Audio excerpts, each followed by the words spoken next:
A guten Erev Shabbos, Chodesh Tov, Chag Sameach, a happy Chanukah.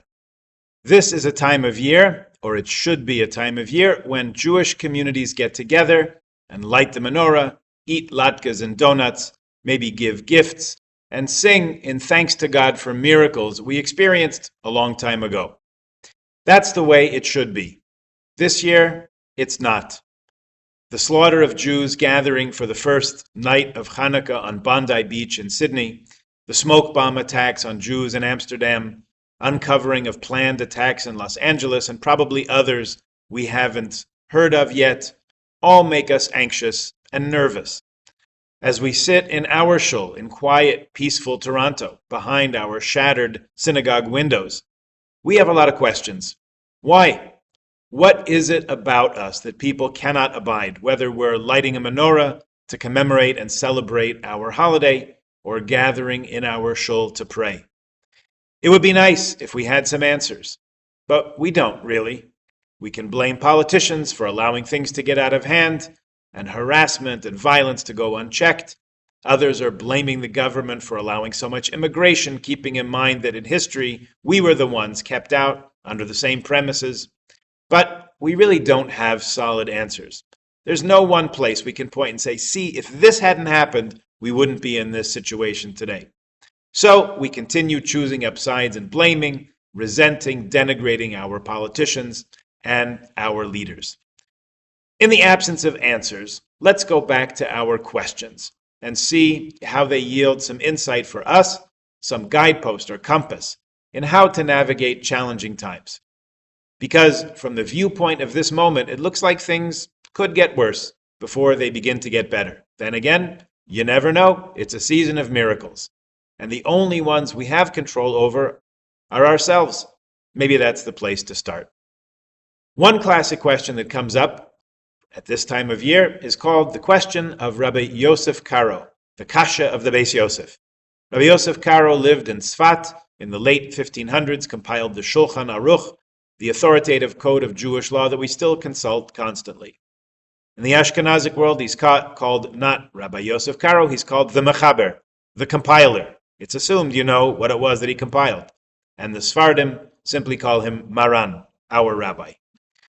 The Beis Yosef asks this question: why is Chanukah 8 days long to commemorate the miracle of those days?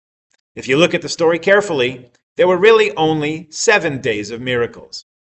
There was enough oil to last 1 day, so the first day was normal, according to what you would naturally expect. The following 7 days were miraculous. So what's with 8 days of celebration? There are many answers that are proposed, and whole books written just discussing this question. Among the approaches are these. The miracle on the first day was the victory in battle. The Jews were outnumbered, outgunned, and yet, here we are. As the prophet Zechariah says, in chapter 4, verse 6, as we'll read in our Haftorah this week, not by might, not by power, but by my spirit alone, says God, the Lord of hosts. Lo v'chayel v'lo v'koyach, ki im beruchi amar Hashem tzavakos. Don't mess with the Jews. Another suggestion is that the very finding of the jar of oil, even a 1-day supply, was a miracle in itself. So 1 day of celebrating the miracle of finding the oil, and the other 7 days celebrating the miracle that it lasted. Another suggestion, maybe they divided the oil into 8 parts. They knew it would take that long to get new pure oils. They said, let's do our best.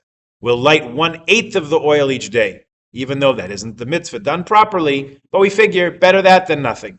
And the miraculous result is that a fraction of the oil burned all night.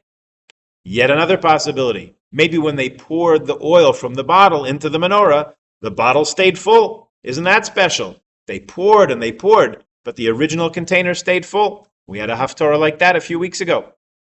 Or another variation of that, they filled up the menorah and they lit it, and the oil burned and gave light, but it didn't burn down. We know of a similar incident coming up in a few weeks' Torah portions. The bush burned with fire, but it was not consumed. And there's more, as well as suggestions that Chanukah's 8-day duration parallels Sukkot, which also lasts for 8 days, including Shmini Atzeret. Or maybe that it parallels 8 days until Bris Milah, which is a mitzvah that reaches beyond rationality. You notice we don't give the baby a choice to make up his mind. We usually don't even tell him what's going to happen. when he shows up to shul that morning, the 8th day of his life. Each of these suggested answers to the question is good, and each one brings with it its own questions. But there's one that's worth thinking about, and this they never told us in Hebrew school. And that is that Tuma Hutra B'tzibur. In the event that you cannot find pure olive oil, you are allowed, in an emergency situation, to use not pure olive oil. So at any time in the rededication of the temple, those Hasmoneans could simply have run over to Costco, bought one of those big jugs of olive oil, happens not to be ritually pure, and said, hey, we're just going to light the menorah with this till we get a fresh supply. And they would have been on solid ground to do that. But they did not do that. They went above and beyond the minimum requirement, the lowest possible bar for compliance. They said, we're going to use pure olive oil, even if we have to hunt high and low. No matter what, we'll find some. And their efforts were rewarded. And their starting on high ground resulted in a miraculous endurance of a small bit of oil for 8 days. So too with us, you can argue. We're not looking for the minimum. We're not looking to simply get by checking the boxes. We're looking for commitment, meaning, depth, authenticity in what we do, even when it takes a little extra effort. Given the terrorist attack in Sydney and the threat of the same everywhere Jews gather, we might stay at home, avoid shul, certainly stay away from public menorah lightings, maybe wear a baseball cap, tuck our Star of David necklace in, and pretend to pass as something other than what we are. That would make sense, and maybe we'd be on solid ground. But living today as a Jew, we are our own kind of Maccabee, our own kind of zealot.